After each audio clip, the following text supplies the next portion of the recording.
Ngake ngakhuluma lana ngikhuluma ngalento ekuthiwa ukuzala wembethe. Ngathi ukuzala wembethe, ukuzala wembethwe, bese kube ukuzala unqwambile.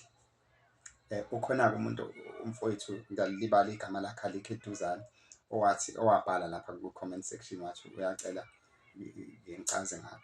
No, ukuzala wembethe ilento le ukuzala lento kunento ekumbozile noma ulento usesigujini musukhishwa phakathi usuke uzale wembethe-ke lapho.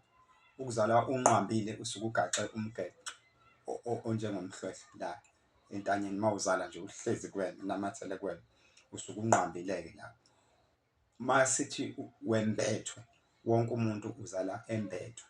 Khona-ke kodwa lo ono-extra ombethwe ngokuthe xaxa ilowo-ke ogcina-ke ebe yisangoma egcine enezinto azenzayo engajwayelekile.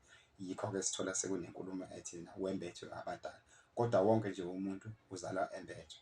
Kodwa lokhu ukuthi uzalwe wembethe impilo yakho iyafana nempilo yama-twins, laba bantu esithi amawele. Siyabonga, sicane ukuthi kuzwakale kahle.